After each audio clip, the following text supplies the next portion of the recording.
Good afternoon बच्चों।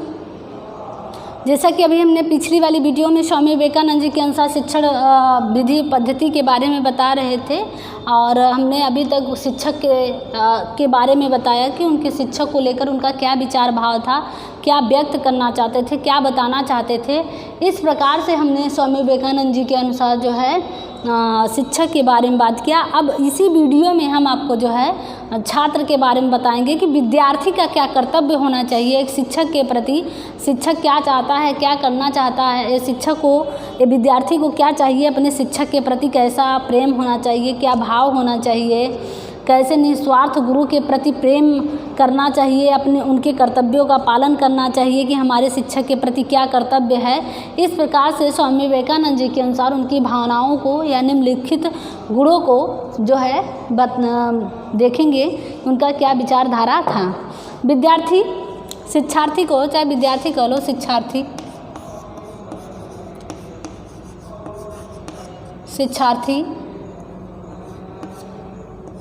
शिक्षार्थी के बारे में बात करेंगे। स्वामी जी भक्ति को ज्ञान का सर्वश्रेष्ठ साधन मानते थे। ज्ञान प्राप्ति के लिए उत्साह, अध्यवसाय, एकाग्रता, पवित्रता, उत्तम चरित्र तथा गुरु की विश्वपात्रता आवश्यक है। कहने का तात्पर्य यह है कि स्वामी विवेकानंद जी ने का जो विचारधारा था वो था, स्वामी जी भक्ति को ज्ञान सर्वश्रेष्ठ मानते थे। भक्ति ही सर्वश्रेष्ठ साधन मानते थे। मतलब भक्ति को ज्ञान का सर्वश्रेष्ठ साधन मानते थे स्वामी जी।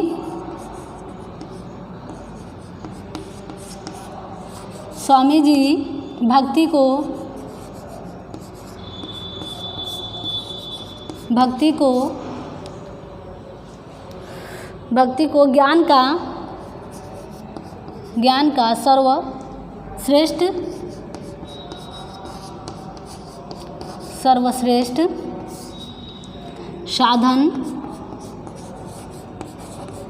सर्वश्रेष्ठ साधन मानते थे।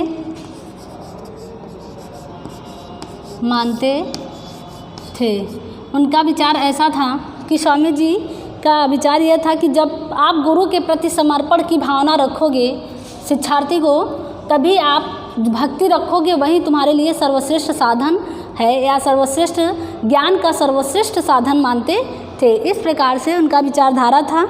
आगे था ज्ञान प्राप्ति के लिए ज्ञान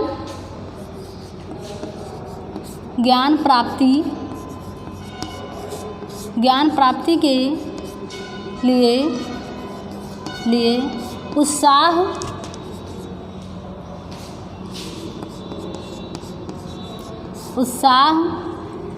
पवित्रता,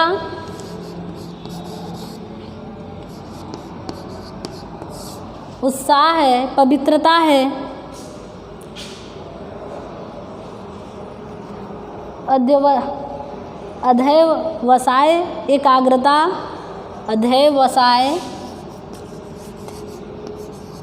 अध्यवसाय, एकाग्रता,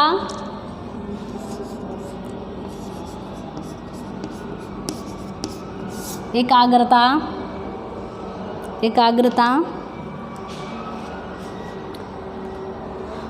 उत्तम चरित्र तथा गुरु की विश्वास पात्रता आवश्यक है। उत्तम चरित्र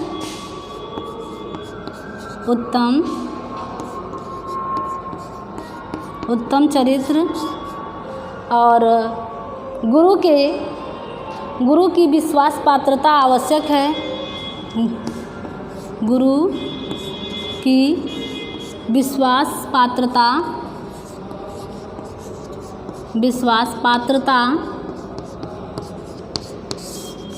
आवश्यक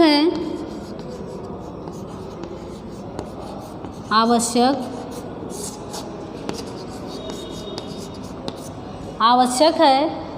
इस प्रकार से स्वामी विवेकानंद जी ने कहा था, उनका विचारधारा था।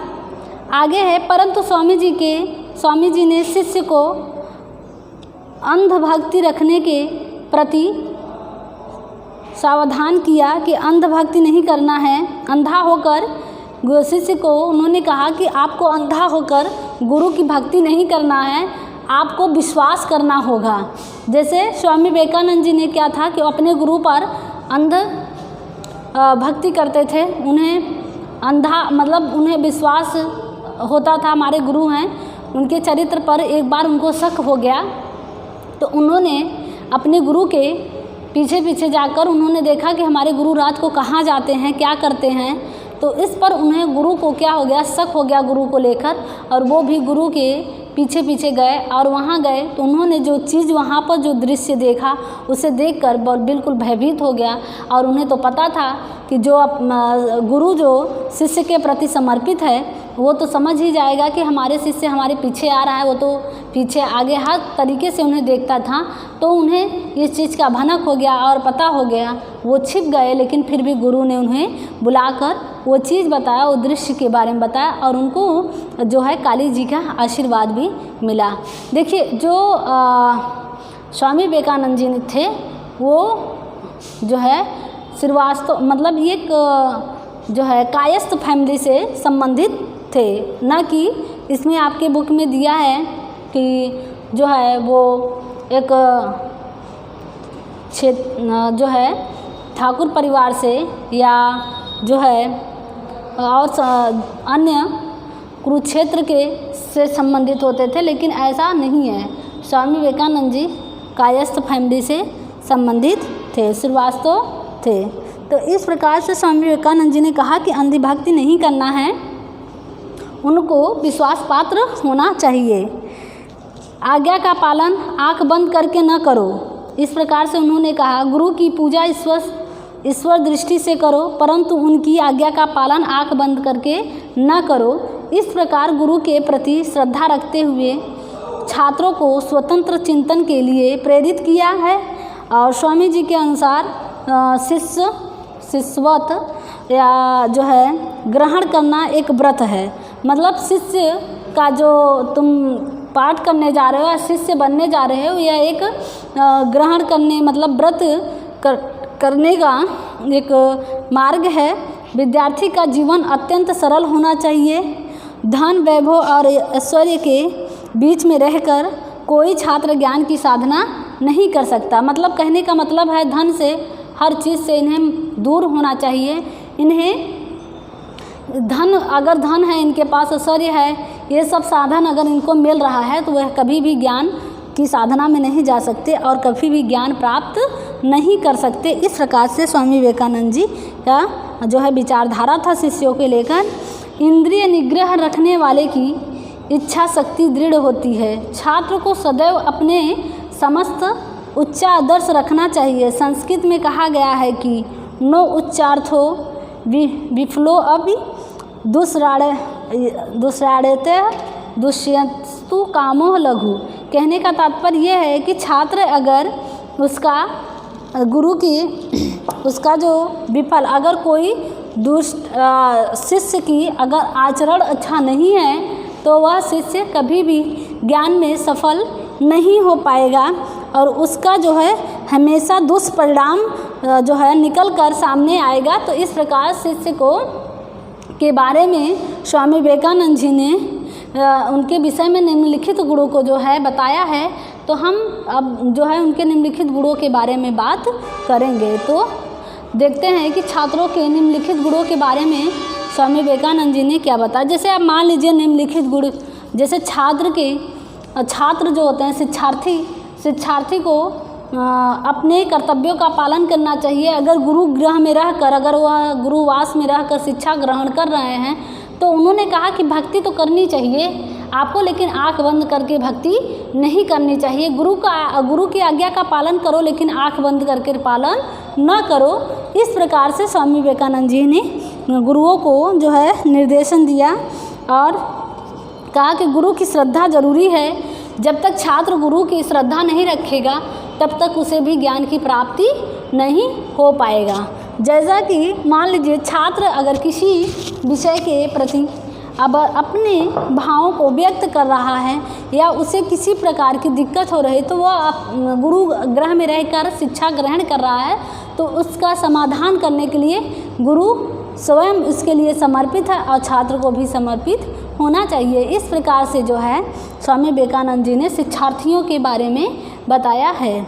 तो शिक्षार्थियों के बारे में अगर देखा जाए तो स्वामी जी गुरु की तरह शिष्य के लिए भी कुछ आवश्यक गुणों को अनिवार्य माना है, जो कि निम्नलिखित है। कुछ ऐसे गुण, जैसे शिक्षक के कुछ गुण निम्न उन्होंने बताया कि अनिवार्य है छात्रों के प्रति, उसी प्रकार जो है छात्रों को के भी कुछ निम्न गुण ऐसे हैं जो शिक्षक के लिए समर्पित होना, उनके भावों को समझना, इस प्रकार से उन्होंने जो है बताया है। अब हम निम्न गुणों के बारे में आपको जो है बताएंगे।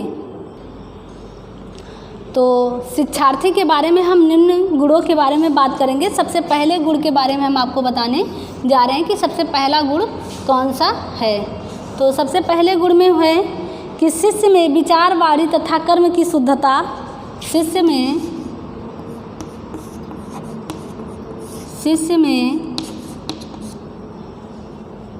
में वाणी, मन, वाणी, कर्म की शुद्धता कहा जा रहा है। शिष्य में मन, वाणी, कर्म की शुद्धता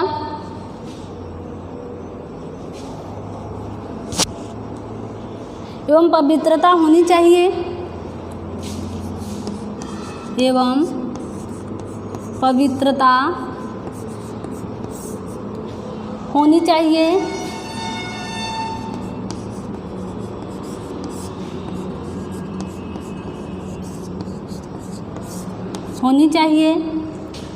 दूसरा है आपका, कहने का तात्पर्य यह है कि शिष्य में विचार, वाणी और कर्म की शुद्धता एवं पवित्रता जरूर होनी चाहिए। अगर वह शिष्य के रूप में ग्रहण कर लिया कि मैं शिष्य हूँ, अगर गुरु गृह में वास कर रहा है, तो उसके विचार में शुद्धता होनी चाहिए, वाणी में भी शुद्धता होनी चाहिए, उसके कर्म में भी शुद्धता होनी चाहिए, और खुद के उसका मन और हृदय दोनों पवित्र गुरु के समान, जैसे गुरु का मन और हृदय पवित्र होना चाहिए, उसी प्रकार शिष्य का भी मन, वाणी, विचार, कर्म की शुद्धता और पवित्रता होनी चाहिए। इस प्रकार से स्वामी विवेकानंद जी ने कुछ गुणों में शिक्षार्थियों के लिए बताया था। दूसरा है, शिक्षार्थियों को अपने शिक्षक में अटूट विश्वास होना चाहिए। शिक्षार्थी को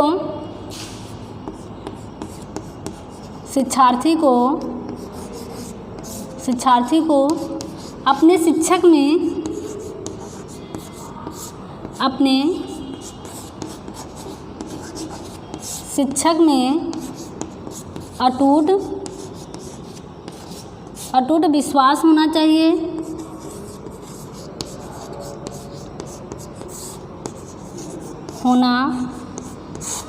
अटूट विश्वास होना चाहिए।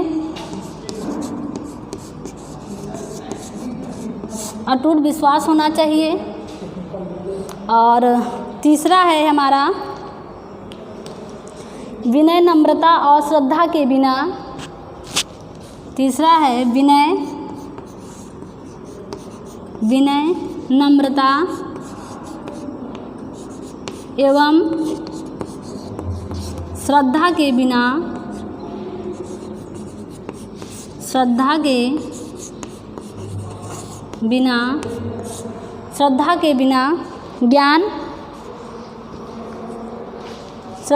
बिना गुरु से ज्ञान प्राप्त नहीं कर सकता। श्रद्धा के बिना गुरु से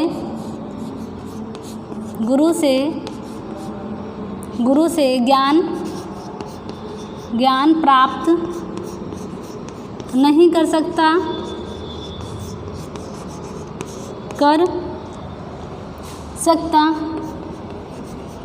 कहने का तात्पर्य यह है कि स्वामी विवेकानंद जी का कहना है कि अगर तुम छात्र हो या शिष्य हो, शिक्षार्थी हो, तो तुम्हारे अंदर विनय होना चाहिए, मतलब दया की भावना होना चाहिए, नम्रता होना चाहिए, नम्र होना चाहिए तुम्हारा हृदय।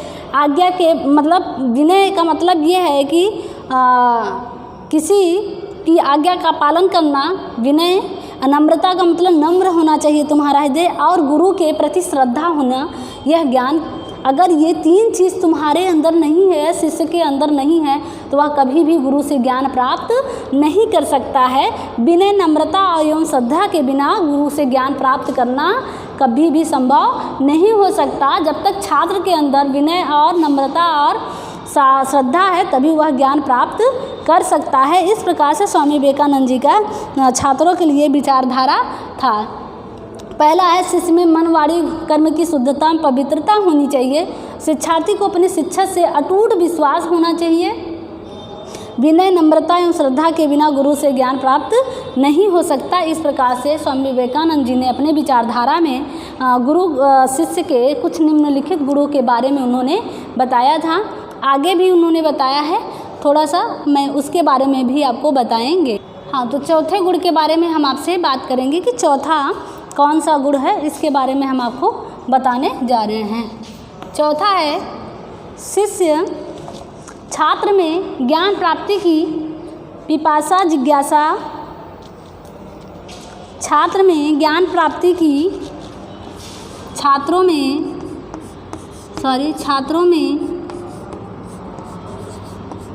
ज्ञान प्राप्ति की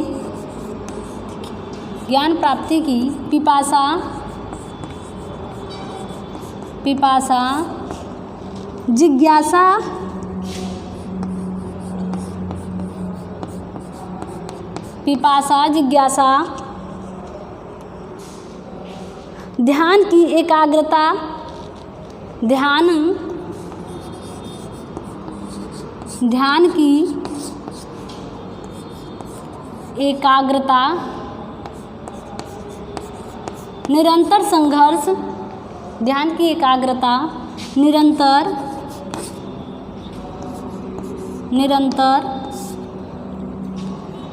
संघर्ष,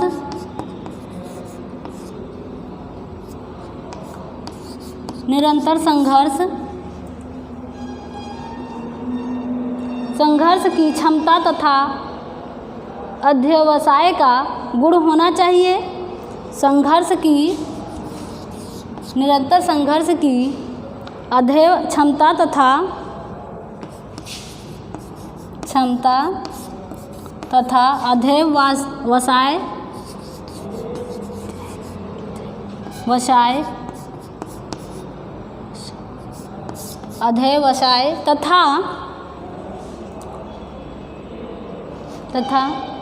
अध्यवसाय का गुण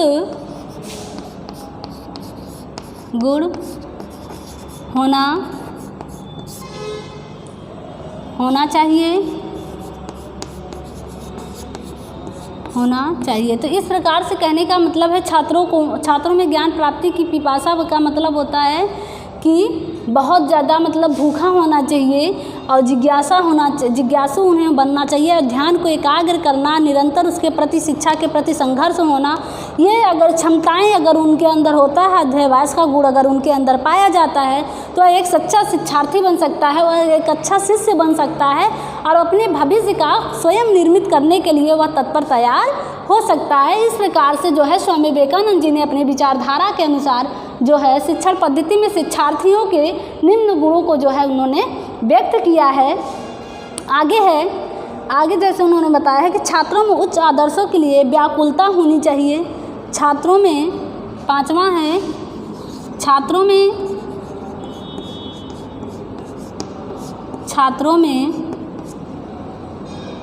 उच्च आदर्शों के लिए, छात्रों में उच्च आदर्शों के लिए व्याकुलता होनी चाहिए। व्याकुलता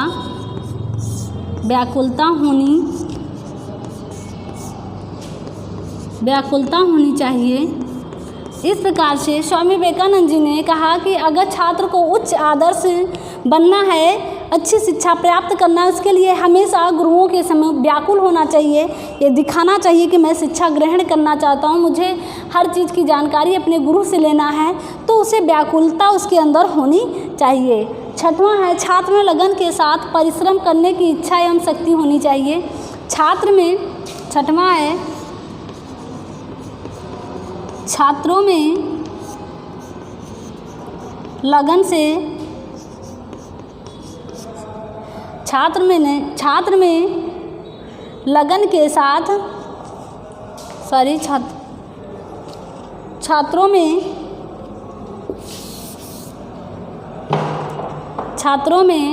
लगन के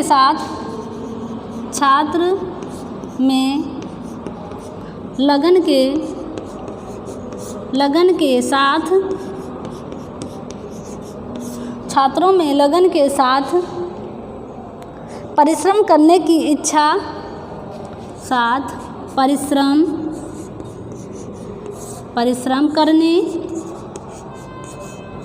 करने की इच्छा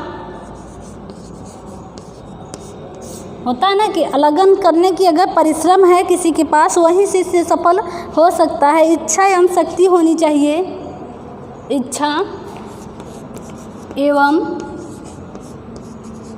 शक्ति होनी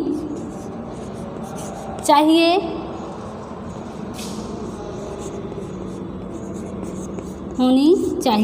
तो इस प्रकार से उन्होंने ये बताया कि छात्रों में अगर लगन है, लगन के साथ साथ किसी भी लक्ष्य को प्राप्त करने के लिए स्वामी विवेकानंद जी ने बताया कि अगर किसी लक्ष्य को प्राप्त करना है तो छात्रों को उसके प्रति लगन होना चाहिए, परिश्रम होना चाहिए और इच्छा होनी चाहिए, शक्ति होनी चाहिए।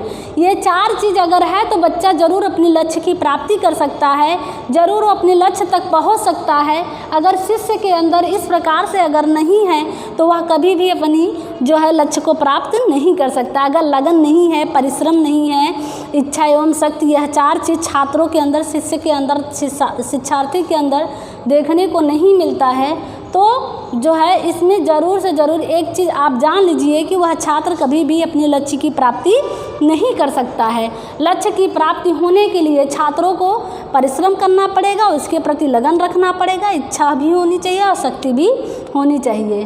तो इस प्रकार से छात्रों ने देखिए, जैसे आपने बताया, छात्रों में ज्ञान प्राप्ति की पिपासा, जिज्ञासा, ध्यान की एकाग्रता, निरंतर संघर्ष की क्षमता तथा अध्ययवास का गुण होना चाहिए। फिर छात्रों में उच्च आदर्शों के लिए व्याकुलता होनी चाहिए। छात्रों में लगन के साथ परिश्रम करने की इच्छा एवं शक्ति भी होनी चाहिए। इस प्रकार से स्वामी विवेकानंद जी ने शिक्षार्थियों के बारे में जो है अपने भावों को व्यक्त किया है, अपने विचारों को उन्होंने बताया है। आगे भी स्वामी विवेकानंद जी ने जो है बताया है, उसके बारे में भी एक गुण और उन्होंने बताया है शिष्य को लेकर, उसी के बारे में जो है हम आपको बताएंगे।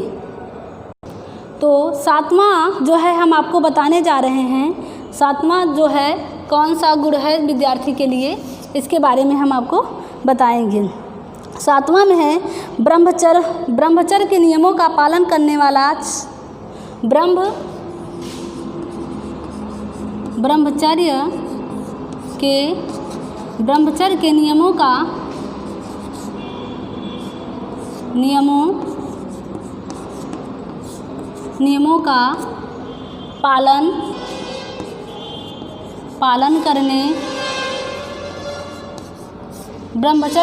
का पालन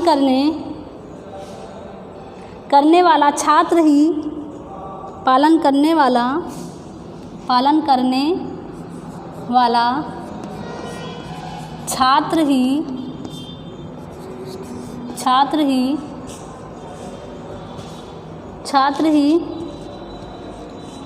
अपनी इंद्रियों पर नियंत्रण रख सकता है, अपनी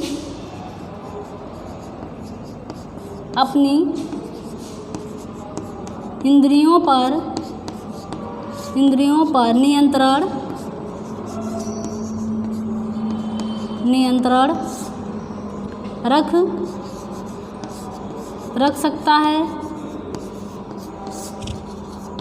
नियंत्रण रख सकता है और सच्चा ज्ञान प्राप्त कर सकता है और सच्चा ज्ञान प्राप्त कर सकता है।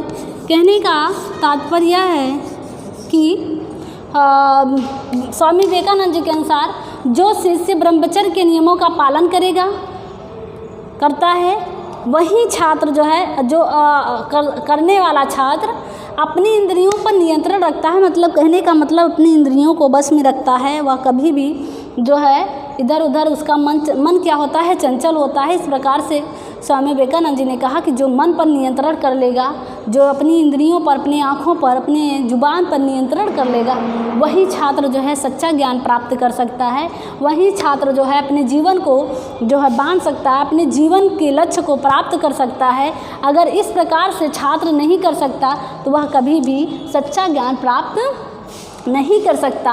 और उसके लिए सच्चा ज्ञान प्राप्त करने के लिए छात्रों को अपने इंद्रियों पर नियंत्रण होना पड़ेगा और साथ साथ ब्रह्मचर्य का भी पालन करना पड़ेगा। इस प्रकार से शिक्षार्थियों के बारे में स्वामी विवेकानंद जी ने बताया। तो शिष्य स्वामी विवेकानंद जी के जीवन परिचय से लेकर आपको हमने शिक्षार्थी के जीवन परिचय तक जो है उनके भावनाओं, उनके विचारों को जो है आपके समक्ष व्यक्त किया। इस प्रकार से कि प्राचीन भारत में इसी प्रकार शिक्षण पद्धति था, इसी प्रकार शिक्षण पद्धति प्रणाली चल रही थी। उसी प्रकार जो है स्वामी विवेकानंद जी ने अपने भी विचारों को व्यक्त किया था। देखिए, माना जाता है, अगर कहा जाए तो स्वामी विवेकानंद जी एक महान शिक्षा शास्त्री के साथ साथ एक जो है योग व्यक्ति भी थे। उन्हें योगा, जैसे उन्होंने बताया है कि 3 योग हैं, कर्म योग, ज्ञान योग, भक्ति योग।